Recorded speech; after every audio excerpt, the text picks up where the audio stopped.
যদি বসে দাঁড়িয়ে না পারা যায় বসে পড়তে হবে, বসে না পারলে শুয়ে পড়তে হবে। আর কখন মাফ হবে? যদি কেউ তার জ্ঞান না থাকে, অজ্ঞান হয়ে যায়, তাহলে আর নামাজটা পড়তে হবে। যে নামাজ পড়তে হবে, নামাজের কোনো মাফ নাই। দাঁড়িয়ে শুয়ে বসে নামাজ পড়তে হবে। নবী সাল্লাল্লাহু আলাইহি ওয়াসাল্লাম যেদিন ফুসিদা হন, ফজরের নামাজ ইশারাতে পড়েছেন। যেদিন তিনি দুনিয়া ছেড়ে চলে যাচ্ছেন, ফজরের নামাজ পড়েছেন ইশারাতে। নামাজের কোনো কাজা নেই। আর আমার মুর্শিদগণ দেখিয়ে দিয়ে গেছেন যে নামাজের কোনো কাজা নেই। ফজরের নামাজ পড়েছেন সাবল শেখপুরি হুজুর কেবলা রহমতুল্লাহ, ফজরের নামাজ পড়েছেন, জোহরের ওয়াক্তের আগে তিনি ফুসিদা হয়ে গেছেন। জোহরের নামাজের আগেই ফুসিদা হয়ে গেছে, কোনো নামাজ কাজা হয়নি। তাহলে সেই মুর্শিদের দরবারে আমরা এসেছি, আমাদের নামাজ কাজা হবে কেন বাবা? আমরা যদি কোনো জিনিস না জানি সেটা হয়তো আমরা করতে পারবো না, কিন্তু জানার পরে যদি না করি তাহলে তো বিপদটা এসে যাবেই অনিবার্য। এ কথা তো আমরা প্রতিদিনই শুনছি যে নামাজ পড়তে হবে, কম্পালসারি, এটা পড়তেই হবে, নামাজের কোনো অল্টারনেটিভ কিছু নেই, নামাজ পড়তে হবে তোমাকে। এই নামাজটা যেন আমরা সবাই পড়তে পারি, আল্লাহ যেন আমাদের সবাইকে তৌফিক দেয়। জেনে শুনে এক ওয়াক্ত নামাজ ছেড়ে দেবে, 15 রকম আযাব হবে। এক ওয়াক্ত নামাজ ছেড়ে দেবে, 15 রকম আযাব হবে। দুনিয়াতে 6টা আযাব হবে, দুনিয়াতে 6টা হবে। কি হবে? বরকত হবে না। অনেকে আসে না, বলে না যে হুজুর খুব উপার্জন করি, অনেক টাকা উপার্জন করি, দেখতে পাইনি টাকা, কোনো বরকত হয় না। হামেশা হামেশাই লোক এসে বলে যে হুজুর অনেক টাকা ইনকাম করি, এত বেচাকেনা হয় আমার দোকানে, টাকা অনেক হয়, কিন্তু দেখতে পাইনি, মানে হিসাবে পাইনি, বরকত হয় না টাকা। তাই বরকত হবে কি করে? যদি নামাজ না পড়ো তোমার টাকায় বরকত কি করে হবে? এই তো বলছে যে এক প্রথম কি হচ্ছে, বরকত হবে না, কোনো জিনিসে তোমার বরকত হবে না। টাকা পয়সা খাবার দাবার যা কিছু আছে কোনো জিনিসে বরকত হবে না। বরকত বলে একটা জিনিস আছে না, সেটা হবে না। তুমি এক ওয়াক্ত নামাজ ছেড়ে দেবে, তোমার শাস্তি হবে 15 রকম, 15টা। দুনিয়াতে হবে 6টা। একটা হচ্ছে কোনো বরকত হবে না। এরকম হয় না অনেকের, টাকা অনেক ইনকাম করে, বলে হুজুর টাকা দেখতে পাই, কোথাতে যায়? কেন? বরকত হয় না। আর যে রিক্সা চালায়, 1 লক্ষ টাকা মাইনে পায়, 15 দিনের মধ্যে টাকা শেষ হয়ে যায়, আর থাকে না, থাকে না, ধার করে, ধার করে আবার খায়, আবার মাইনে পেয়ে ধারটা মিটিয়ে দিয়ে আবার ওই টাকা আবার ধার করে। কেন? ওর বরকত নেই, ওর টাকায় বরকত হয় না। আর রিক্সা চালায় যে প্রতিদিন 500 600 400 300 টাকাতে ইনকাম করে, সে সারাদিনে ইনকাম করে 10 টাকা 20 টাকা সে বাঁচিয়ে রাখে, তার বরকত হয় পয়সায়। সে নামাজ পড়ে, নামাজি লোক, নামাজ কাজা করে না, আল্লাহর হুকুম মেনে চলে, অল্প উপার্জনে তার সংসার চলে যায়। এই যে 1 লক্ষ টাকা মাইনে পায়, তার সর্দি জ্বর হলে নার্সিং হোমে ভর্তি হবে, 50,000 টাকা খরচ হয়ে যাবে। আর ওর সর্দি হলে 5 টাকা খরচ হবে না। হ্যাঁ, পয়সা আছে তো, সর্দি হলে 50,000 টাকা খরচ হবে, হবে না বাবা? হার্ট অপারেশন আমরা হাসপাতালে করি, ফ্রি করে দেয়। সেই হার্ট অপারেশন করতে গেলে 5 লাখ টাকা লাগবে। আবার ভেলোরের দিকে গেলে 10 লাখ টাকা লাগবে। আর বড় নার্সিং হোমে গেলে বলে 15 লাখ টাকা লাগবে। হ্যাঁ, কিন্তু গরিবের জন্য হাসপাতাল আছে, সেখানে তার একটা পয়সা লাগলো না, অপারেশন হয়ে যায়। তা তুমি যেমন উপার্জন করবে সেরকম তোমার খরচ হবে বাবা। কিন্তু নামাজ যদি না পড়ো, তাই সেই আয় তোমার কোনো বরকত হবে না, বরকত থাকবে না। মুখ হইতে জ্যোতি বিলুপ্ত হবে। মুখে একটা জ্যোতি থাকে, চকচকে থাকে মুখ একটা। কালো মানুষ হলে তার মুখে একটা জ্যোতি থাকে, চকচক করে মুখটা, সেই জ্যোতিটা থাকবে না। হ্যাঁ, মুখের জ্যোতি থাকবে না। 1 নম্বর, তোমার কোনো জিনিসে বরকত হবে না। 2 নম্বর, মুখের জ্যোতি থাকবে না। 3 নম্বর, ভালো কাজে প্রতিদান পাবে না। এইবার নামাজ পড়লে না, তুমি ভালো কাজে প্রতিদান পাবে না, মানে এইবার তুমি দান করলে, খয়রাত করলে, যাবতীয় কাজ করলে, দান খয়রাত সব করলে, হজ করলে, জাকাত দিলে, কিন্তু তুমি ওই প্রতিদান, ভালো কাজ করলে প্রতিদান, মানে আমি যদি দান করি তার দানের বদলা আল্লাহ পাক দেবে, প্রতিদান দেবে। একটা পয়সা যদি কেউ দান করে তাহলে সেই পয়সাটা কাল কিয়ামতে উহুদ পাহাড়ের সমান নেকি হয়ে যাবে। তবে হালাল পয়সা হওয়া চাই, হালাল পয়সা, যে পয়সাটা হালাল সেটা আমার আল্লাহ গ্রহণ করে, আর তারই বদৌলতে উহুদ পাহাড়ের সমান নেকি দেবে। তাহলে বদলা হলো তো একটা। কিন্তু ভালো কাজে কোনো প্রতিদান পাবে না। তুমি যদি নামাজ না পড়ো, তুমি যত ভালো কাজ করো, কোনো নেকি পাবে না সেই কাজে। তুমি নামাজ পড়ো, নামাজে নেকি পাবে না। দান খয়রাত করো, নেকি পাবে না। হজ করো, নেকি পাবে না, কিচ্ছু পাবে না তুমি যদি নামাজ না পড়ো। দুনিয়াতে এগুলো হচ্ছে। আর 4 নম্বর, দোয়া কবুল হবে না, তোমার দোয়া কবুল হবে না। 5 নম্বর, নেককারদের তালিকা থেকে নাম বাদ দেওয়া যাবে, নেককারদের তালিকা থেকে নামটা বাদ দিন। যারা নেককার লোকের একটা লিস্ট থাকবে, সেই লিস্টের থেকে তোমার নাম যে থাকে সেটা কেটে দিন। দুনিয়াতে এইগুলো শাস্তি হবে নামাজ যদি না পড়ি। তারপরে মৃত্যুর সময় 3টে আযাব হবে, 3টে হবে। কি হবে? দুর্দশাগ্রস্ত হয়ে মরবে, মরার সময় খুব খারাপ অবস্থা হবে, ছটফট করবে, যেমন করে না অনেকে, মৃত্যুর সময় মানে দুর্দশাগ্রস্ত হয়ে মরবে। আর এত এত খিদে পাবে, খুব ক্ষুধার্ত হয়ে মরবে, মৃত্যুর সময় কষ্ট হবে। আর পিপাসার্ত হয়ে মরবে, খুব পিপাসা পাবে, মনে হয় যেন পৃথিবীর যত পানি আছে দিলে সব খেয়ে নেবে, এইরকম পিপাসা হবে মরার সময়। তাহলে এই নামাজ না পড়লে দুনিয়ার এটা হবে মৃত্যুর সময়, এই কটা আযাব হবে 3টে। আচ্ছা, মৃত্যুর পরে কি হবে? মৃত্যুর পরে কবরে 3টে হবে আযাব। কবর সংকীর্ণ হয়ে যাবে, যে কবরটা আমাদের শুইয়ে দেয়া হয় ওটা সংকীর্ণ হয়ে যাবে, ছোট হয়ে যাবে, এরকম 2 দিক থেকে মাটি এসে চেপে ছোট করে দেবে। যে কবরের যে মাইয়াতটা থাকবে, 2 দিক থেকে মাটি এসে চেপে তাকে একদম হাড় গুঁড়ো করে দেবে, এদিক থেকে চাপ দেবে, ওদিক থেকে চাপ দেবে, দিয়ে এমন চাপ দেবে যে তোমার হাড় চূর্ণ বিচূর্ণ হয়ে যাবে, একদম কিছু থাকবে না, গুঁড়ো হয়ে যাবে। আবার শরীর আবার সেই রকম হয়ে যাবে, আবার ওই চাপ কিয়ামত পর্যন্ত চাপ দিতে থাকবে। তাহলে নামাজটা কি জিনিস বাবা? নামাজ না পড়লে কি হবে বাবা? দেখে নয়, কবরে কি শাস্তি হচ্ছে? কবর সংকীর্ণ হয়ে যাবে, আর কবরে আগুন দিয়ে পৌঁছে দেবে। হ্যাঁ, আল্লাহ বলবে যে ওই কবরে আগুন, দোজখের আগুনটা ঢুকিয়ে দাও। ওই কবরের একটা দরজা করে দেবে, সেইখান জাহান্নামের দরজা থেকে আগুন আসবে কবরে, আগুন জ্বলতে থাকবে কবরে। আর কি হবে? আর সর্বদংশন, কিয়ামতের দিবসে সংদর্শন, সাপে দংশন করবে। হ্যাঁ, সাপে কামড়াবে, 99টা সাপ ঢুকবে কবরে। একটা রেওয়াতে জানা যায়, নবী পাক সাল্লাল্লাহু আলাইহি ওয়াসাল্লামের দরবারে একটা ছেলে এসে খুব কান্নাকাটি করছে। নবী পাক জিজ্ঞেস করে, বাবা তুমি কাঁদছো কেন? বলে, হুজুর আমার আব্বা মারা গেছে, কেউ দাফন করতে আসে না, কেউ গোসল দিতে আসে না।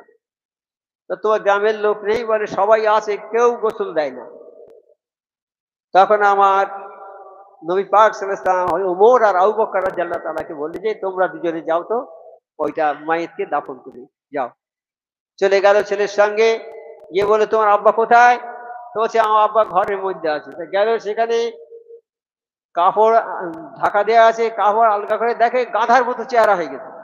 দেখে আবু বকর সিদ্দিক রাদিয়াল্লাহু তাআলা আর ওমর ফারুক ভয়ে আটকে উঠেছে, বলে, ও বাবা আমরা গুঁতো দিতে পারবো না, বলে চাপা দিয়ে চলে এসেছে। ফিরে এসে নবী পাক সাল্লাল্লাহু আলাইহি ওয়াসাল্লাম বলছে, আল্লাহ নবী, সেখানে তো বিভৎস অবস্থা। কি অবস্থা? বলে, দেখো নবী পাক সাল্লাল্লাহু আলাইহি ওয়াসাল্লামের ঘটনা, এটা মিথ্যে ঘটনা হতে পারে কোনোদিন? কোনোদিন হতে পারে? আমার নবী পাক সাল্লাল্লাহু আলাইহি ওয়াসাল্লাম মেরাজে গিয়েছে, আল্লাহর সঙ্গে সাক্ষাৎ করেছে, এটা মিথ্যে না সত্যি কথা? সত্যি কথা তো। গিয়ে সেখান থেকে 5 ওয়াক্ত নামাজ এনেছে, 50 ওয়াক্ত নামাজ আমার আল্লাহ দিয়েছিল, কিন্তু 5 ওয়াক্ত এনেছে শেষ কমিয়ে কমিয়ে। আল্লাহ বলছে, নবী যারা এই 5 ওয়াক্ত নামাজ পড়বে আমি তাদের 50 ওয়াক্ত নামাজের সওয়াব দেব। তাই এগুলো কালাম পাকে এই ঘটনা আছে তো, কালাম পাকের ঘটনা। আমার আল্লাহর সঙ্গে দেখা করতে গিয়েছিলাম আমার নবী, এটা সত্য ঘটনা তো। এই ঘটনাটা এটাও সত্য ঘটনা, আমার নবী পাক সাল্লাল্লাহু আলাইহি ওয়াসাল্লামের জামানায় এই ঘটনা ঘটে। এইবার বলে চলো আমি যাব। নবী পাক সাল্লাল্লাহু আলাইহি ওয়াসাল্লাম স্বয়ং যাচ্ছেন, আর হযরত আবু বকর সিদ্দিক আছে, আর উমর ফারুক রাদিয়াল্লাহু তাআলা যাচ্ছে। গিয়ে সেখানে গেল, কোথায় তোমার আব্বা? নিয়ে গেছে। নবী পাক সাল্লাল্লাহু আলাইহি ওয়াসাল্লাম আল্লাহর কাছে দোয়া করলেন। দোয়া করার পরে তার সেই মূর্তিটা চেঞ্জ হয়ে গেল, স্বাভাবিক হয়ে গেল। এইবারে কাপড় উঁচু করে দেখলো যে স্বাভাবিক হয়ে গেছে। এবার গোসল টোসল দিয়ে কাপড় চোপড় পরিয়ে মানে লাশ জানাজায় কাছে নিয়ে গেছে। নবী পাক সাল্লাল্লাহু আলাইহি ওয়াসাল্লাম জানাজা পড়াবেন। আবু বকর সিদ্দিক রাদিয়াল্লাহু তাআলা বামে, ডাইনে হযরত ওমর ফারুক, আর অনেক লোক আছে, সব কিছু দাঁড়িয়ে গেছে। এমন সময় দেখা যাচ্ছে যে কাপড়ের ভেতরে একটা সাপ, একটা কি যেন এরকম এরকম কাপড়ের ভেতরে এরকম মানে তোলপাড় করছে কাপড়ের ভেতরে। মনে করলো যে এটা একটা সাপ, কাপড়ের মধ্যে মনে হলো যে সাপ বড়। হযরত আবু বকর সিদ্দিক গেছে একটা লাঠি আনতে, যে সাপকে মারবো। লাঠি আনতে গেছে, তখন লাঠি এনেছে। তখন সবাই বললো আচ্ছা খুলে দাও তো, কাপড়টা খুলে দাও তো, দেখো কি আছে। কাপড়টা খুলে দেওয়া হলো, দেখা গেল একটা বিরাট সাপ। সাপটা এইরকম করে উঁচু হয়ে উঠে আর আবু বকর সিদ্দিক রাদিয়াল্লাহু দিকে কটমট করে চেয়ে আছে। সাপ আরজি করলো, হে আল্লাহ আমাকে কথা বলার একটু তৌফিক দাও, আল্লাহ আমাকে কথা বলার তৌফিক একটু দাও, আমি একটু দুটো কথা বলবো। আল্লাহ পাক সাপের জবানটা খুলে দিল। সাপ আসসালামু আলাইকুম দিল। যিনি আজকে আমাদের সামনে দাঁড়িয়ে আছে ইনি হযরত মুহাম্মদ মুস্তাফা সাল্লাল্লাহু আলাইহি সাল্লাম। আমাদের এই মরার পরে কবরে এই রকম 99টা সাপ ঢুকবে। হ্যাঁ, বলে সেই সাপ কলেমা পড়লেন, পড়ে বললেন যে ইনি হচ্ছেন আমাদের নবী হযরত মুহাম্মদ মুস্তাফা, ইনি আমাদের নবী। আমাদের মরার পরে এই কবরে 99টা সাপ ঢুকবে, তারা দংশন করবে। যারা নামাজ পড়বে না, বেনামাজিকে তারা দংশন করবে। আরো অনেক রকমের শাস্তি হবে, আগুন, দোজখের আগুন ছেড়ে দেবে, এরকম বিভিন্ন রকমের শাস্তি হবে। হ্যাঁ, এই যে সাপ, এই সাপ যদি দুনিয়াতে একবার যদি তার দংশন করে, দুনিয়া সব পুড়ে যাবে, এরকম অবস্থা হয়ে যাবে। সেই সাপের এত বিষ, সে 99টা সাপ ঢুকবে। সেই সাপ বলছে যখন কোনো মাইয়েত কবরে আসবে, যারা বেনামাজি কবরে আসবে, তাদেরকে এই 99টা সাপ, আমার মতো এইরকম সাপ কবরে ঢুকবে, তাদের কিয়ামত পর্যন্ত দংশন করতে থাকবে। আমার নবী পাক সাল্লাল্লাহু আলাইহি ওয়াসাল্লাম এই কথাটা বলে গেছেন, দেখেছেন সচক্ষে। আমাদের বিশ্বাস হবে না, অনেকের বিশ্বাস হয় না। যারা বিশ্বাস করে না তারা আল্লাহকে মানে না, তারা অবিশ্বাসী, তারা মানবে না। তাদের দিলে মোহর মেরে দেওয়া হয়েছে, আর তারা ফিরবে না, তারা জাহান্নামী হয়ে যাবে। আর যারা অন্যায় করার পরে অনুতপ্ত হয়ে, হে আল্লাহ অন্যায় করেছি, আমি ভুল করেছি, জীবনে অনেক অন্যায় করেছি আল্লাহ, এই অন্যায় করার পরে তোমার কাছে আমি তওবা চাচ্ছি আল্লাহ, আর নবী পাকের দরবারে গিয়ে যদি তওবা করে, আল্লাহ বলেন হে নবী, যারা গুনাহ করে তোমার দরবারে আসবে, পাহাড় সমান গুনাহ করে এসে যদি তারা তওবা ইস্তিগফার পড়ে, আর হে নবী তুমিও যদি সেই সঙ্গে পড়ো, তাহলে আমি ওই গুনাহগার বান্দার পাহাড় সমান গুনাহ মাফ করে দেব। আমাদের এই দরবার সেই নবীর দরবারের অনুরূপ দরবার। এই দরবারে আমরা এসে যদি তওবা পড়ি, আমার আল্লাহ আর আমার মুর্শিদ যদি পড়ে তওবা, তাহলে আমার আল্লাহ আমাদের জীবনের সমস্ত গুনাহ মাফ করে দেবে। এই দরবারটা হলো সেই দরবার। এই দরবার আমরা পেয়েছি, আমাদের নসিব খুবই বুলন্দ। এইবার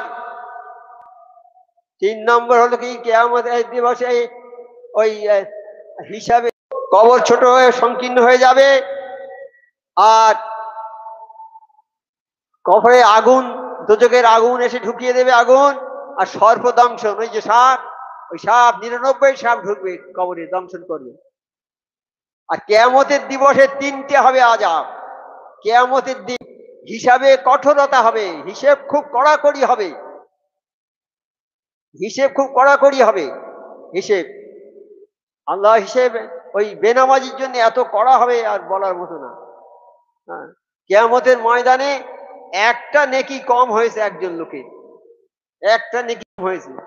আল্লাহ বলছে যাও তুমি একটা নেকি কোনো জায়গা থেকে ধার করে নিয়ে এসো, তাহলে তোমাকে জান্নাতে দিয়ে দেবো। সে গিয়েছে, বলে আগে আমার আব্বার কাছে যাই, মার কাছে যাই, আগে মার কাছে যাই, মা নিশ্চয়ই একটা নেকি দেবে আমার। দিয়ে বলছে মা, আমি তোমার সন্তান, আমার নাম অমুক, আমি আমার মা, আমাকে একটা নেকি দিয়ে সাহায্য করো মা, আমার সব গোনা একটা নেকি হলে আমি জান্নাতে হয়ে যাই, একটা নেকি কম হয়েছে, মা একটা নেকি দাও। বলছে তুমি যে পরিচয় দিচ্ছ আমার সন্তান বলে, ওই নামের কোনো সন্তান আমার দুনিয়া ছিল না। মা অস্বীকার করবে, দেবে না একটা নেকি। বাপের কাছে গেছে, বাপও দেবে না। নিজের স্ত্রীর কাছে গিয়েছে, গিয়ে বলছে দেখো তোমার জন্য আমি সব ত্যাগ করেছি, বাপ মা সব ত্যাগ করেছি, তুমি যা বলেছো তাই করেছি, তুমি যা বলেছো তাই করেছি, তোমার কথা বলে তুমি একটা নেকি আমাকে দিয়ে সাহায্য করো। বলছে না, হবে না, তোমার কাজ তুমি করেছো, তুমি, আমি নেকি দিয়ে সাহায্য করতে পারবো না। ফিরে চলে এলো, ফিরে আসছে খুব মনটা খারাপ করে, একবার এত মন খারাপ যে আর বলার মতো না, যে আমি আর তো জান্নাতে যেতে পারবো না। একজন লোক বলছে ভাই তুমি এত মন খারাপ করে আসছো কেন, কি হয়েছে? বলছে ভাই কি বলি আর, আমার একটা নেকি হলে আমি জান্নাতে যাই, সবার কাছে গিয়েছি, মা বাপ ভাই আত্মীয় স্বজন, কেউ একটা নেকি দিয়ে সাহায্য করবে। বলছে আমার একটা নেকি আছে মাত্র, আর সব গোনা, আমার একটা নেকি আছে মাত্র আর সব আমার গোনা, তো তুমি ভাই এইটা নিয়ে জান্নাতে যাও, আমি না যেতে পারি, না যাব। হ্যাঁ, আমি না যেতে পারি, না যাব, তুমি যাও এটি নিয়ে যাও, আল্লাহর কাছে যাও, তুমি জান্নাতি হয়ে যাও। নিয়ে গেছে, আমার আল্লাহ পাক তো সবই জানেন। আল্লাহ বলছে কি ভাই, কি বাবা, এই নেকিটা কে দিলে তোমাকে? বলে অন্যটা লোক দিয়েছে, বলে তাকে ডেকে নিয়ে এসো। ডেকে নিয়ে গেছে, তোমার তো একটা নেকি ছিল, অনেকদিন জেল খেটে তাও তো খালাস হয়ে যেতে পারছে, অনেকদিন দোজখে থেকে থেকে অনেকদিন পরে তো বেরোতে পারতে একদিন না একদিন, তাই এটা দিয়ে দিলে তা তুমি তো দোজখ থেকে বেরোতে পারবে না, কেন দিলে? বলছি আল্লাহ, আমি শুনেছি যে আল্লাহর বান্দাদের যারা সাহায্য করে আল্লাহ তাদের ভালোবাসে, আল্লাহ তাদের সাহায্য করে, আল্লাহ তাদের সাহায্য করে, আমি এই ভরসায় দিয়েছি আল্লাহ। তখন আল্লাহ বলছে দাও, ওকেও জান্নাতে দিয়ে দাও, একটা নেকি কম হয়েছে তাই জান্নাতে চলে গেল, আর হিসেবের কড়াকড়ি হলো না। কেন? সে তো দুনিয়াতে অনেক কাজ করেছে, নামাজ পড়েছে, সবকিছু করেছে, একটা নেকি কম হয়েছে, কিন্তু এইখানে যে উদারতা দেখালো, মানুষের মঙ্গল দেখালো, মানুষের কল্যাণ চাইলো সে। হ্যাঁ, তাই আমার মোর্শেদ সুফি আজান কাশি রহমতুল্লাহ আমাদের জন্য কি বলেছেন, কি চেয়েছেন আমাদের, কি চেয়েছেন? আমাদের কল্যাণ চেয়েছেন, আমাদের ভালাই চেয়েছেন। এলাই রহমত জিয়াদা করে তামাম আলমের উপর, এলাই রহমত জিয়াদা করে যারা উজিফা পড়ছেন এবং পড়বেন, যারা পড়ে গিয়েছে, গত হয়ে গেছে, পড়ছেন বর্তমানে আর পড়বে আগামীতে, আল্লাহ তাদের উপর রহমত জিয়াদা করো। তাহলে আমার মোর্শেদ কিরকম ধরনের মোর্শেদ আছে বলুন? হ্যাঁ, একটা নেকি দিয়ে যদি লোক জান্নাতি হয়ে যায়, একটা নেকির বদল নেকি দিয়ে যদি জান্নাতি হয়ে যায়, তাহলে আমার মোর্শেদ যে আমাদের কত নেকি কামাবার ব্যবস্থা করে দিয়েছে, এখানে কত নেকি কামাবার ব্যবস্থা করে দিয়েছে।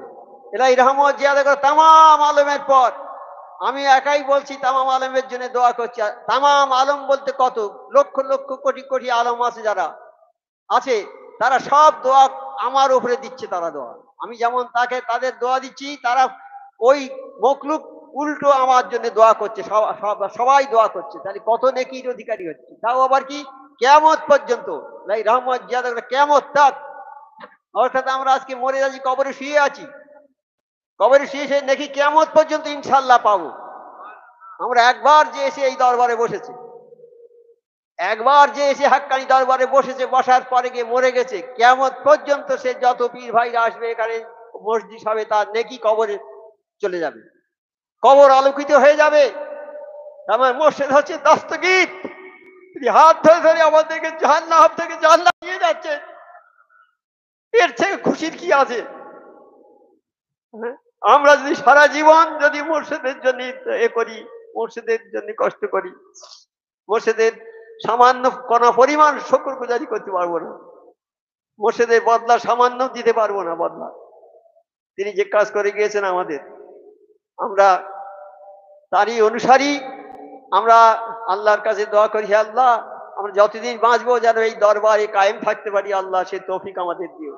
যতদিন আমরা বেঁচে থাকবো যেন এই দরবারের সঙ্গে থাকতে পারি, আমার ছেলে মেয়ে বিবি বাচ্চা আত্মীয় স্বজন সবাইকে এই দরবারের কথা আমরা যেন বলতে পারি, আর সবাইকে এই দরবারের অনুসারী করার চেষ্টা করতে পারি, আল্লাহ সে তৌফিক আমাদের দিও। একবার হাক্কা ইন্দ্রসি করুন। اللهم صل وسلم وبارك على سيدنا رسول كريم محمد علي وعلى اله وصحبه اجمعين. سيدنا مولانا نبينا محمد المعتزل الجواد ياسر جل كما صلى وسلم وبارك على سيدنا ابراهيم وعلى ال سيدنا ابراهيم انك حميد مجيد.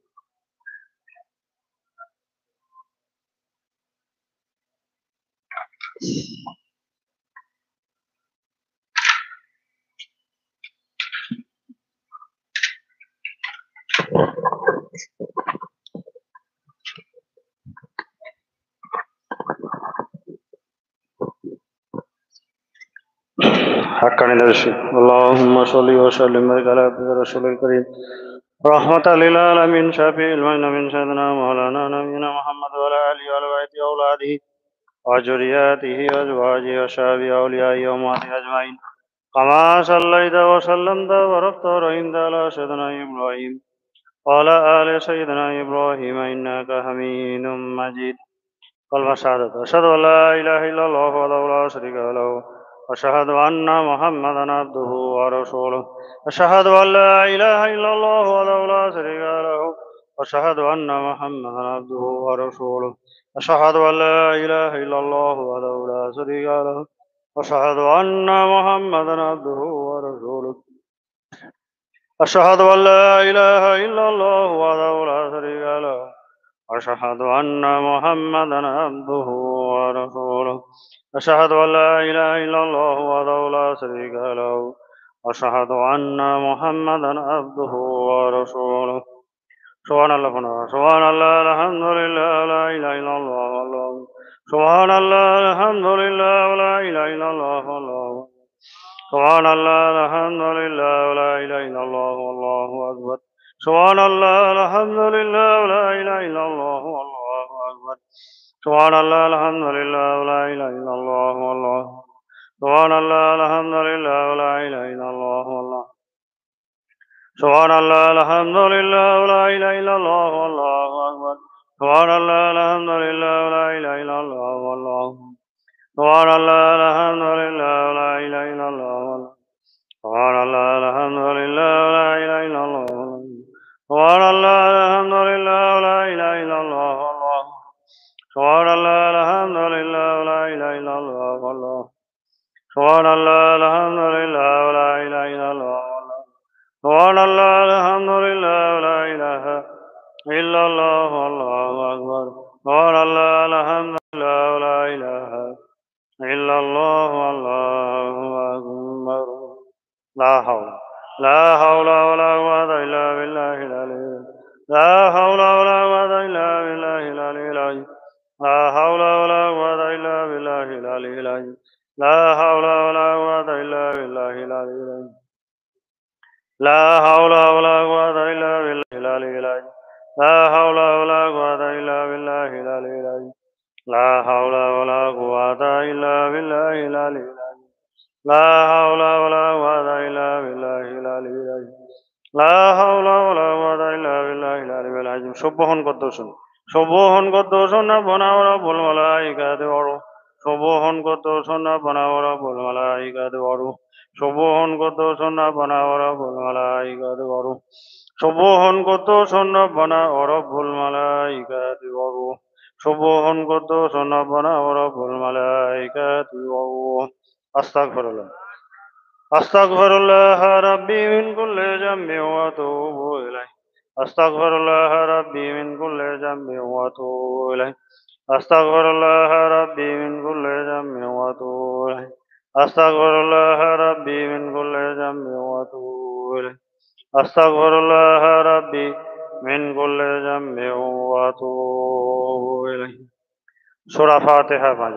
أعوذ بالله من الشيطان الرجيم بسم الله الرحمن الرحيم الحمد لله رب العالمين الرحمن الرحيم مالك يوم الدين إياك نعبد وإياك نستعين اهدنا الصراط المستقيم صراط الذين أنعمت عليهم غير المغضوب عليهم ولا الضالين آمين بسم الله الرحمن الرحيم الحمد لله رب العالمين الرحمن الرحيم مالك يوم الدين إياك نعبد وإياك نستعين اهدنا الصراط المستقيم صراط الذين أنعمت عليهم غير المغضوب عليهم ولا الضالين آمين بسم الله الرحمن الرحيم الحمد لله رب العالمين الرحمن الرحيم مالك يوم الدين إياك نعبد وإياك نستعين اهدنا الصراط المستقيم صراط الذين أنعمت عليهم غير المغضوب عليهم ولا الضالين بسم الله الرحمن الرحيم الحمد لله رب العالمين الرحمن الرحيم مالك يوم الدين إياك نعبد وإياك نستعين اهدنا الصراط المستقيم صراط الذين أنعمت عليهم غير المغضوب عليهم ولا الضالين آمين بسم الله الرحمن الرحيم الحمد لله رب العالمين الرحمن الرحيم مالك يوم الدين إياك نعبد وإياك نستعين اهدنا الصراط المستقيم صراط الذين أنعمت عليهم غير المغضوب عليهم ولا الضالين آمين سورة إخلاص أعوذ بالله من الشيطان الرجيم بسم الله الرحمن الرحيم قل هو الله أحد الله الصمد لم يلد ولم يولد ولم يكن له كفوا أحد بسم الله الرحمن الرحيم قل هو الله أحد الله الصمد لم يلد ولم يولد ولم يكن له كفوا أحد بسم الله الرحمن الرحيم قل هو الله أحد الله الصمد لم يلد ولم يولد ولم يكن له كفوا أحد بسم الله الرحمن الرحيم قل هو الله أحد الله الصمد لم يلد ولم يولد ولم يكن له كفوا أحد بسم الله الرحمن الرحيم قل هو الله أحد الله الصمد لم يلد ولم يولد ولم يكن له كفوا أحد بسم الله الرحمن الرحيم قل هو الله أحد الله الصمد لم يلد ولم يولد ولم يكن له كفوا أحد بسم الله الرحمن الرحيم قل هو الله أحد الله الصمد لم يلد ولم يولد ولم يكن له كفوا أحد بسم الله الرحمن الرحيم قل هو الله أحد الله الصمد لم يلد ولم يولد ولم يكن له كفوا أحد بسم الله الرحمن الرحيم قل هو الله أحد الله الصمد لم يلد ولم يولد ولم يكن له كفوا أحد بسم الله الرحمن الرحيم قل هو الله أحد الله الصمد لم يلد ولم يولد ولم يكن له كفوا أحد بسم الله الرحمن الرحيم قل هو الله أحد الله الصمد لم يلد ولم يولد ولم يكن له كفوا أحد بسم الله الرحمن الرحيم قل هو الله أحد الله الصمد لم يلد ولم يولد ولم يكن له كفوا أحد بسم الله الرحمن الرحيم قل هو الله أحد الله الصمد لم يلد ولم يولد ولم يكن له كفوا أحد بسم الله الرحمن الرحيم قل هو الله أحد الله الصمد لم يلد ولم يولد ولم يكن له كفوا أحد بسم الله الرحمن الرحيم قل هو الله أحد الله الصمد لم يلد ولم يولد ولم يكن له كفوا أحد سورة فلق مجبر أعوذ بالله من الشيطان الرجيم بسم الله الرحمن الرحيم قل أعوذ برب الفلق من شر ما خلق من شر غاسق إذا وقب ومن شر النفاثات في العقد من شر حاسد إذا حسد بسم الله الرحمن الرحيم قل أعوذ برب الفلق من شر ما خلق من شر غاسق إذا وقب ومن شر النفاثات في العقد من شر حاسد إذا حسد بسم الله الرحمن الرحيم قل أعوذ برب الفلق من شر ما خلق من شر غاسق إذا وقب ومن شر النفاثات في العقد من شر حاسد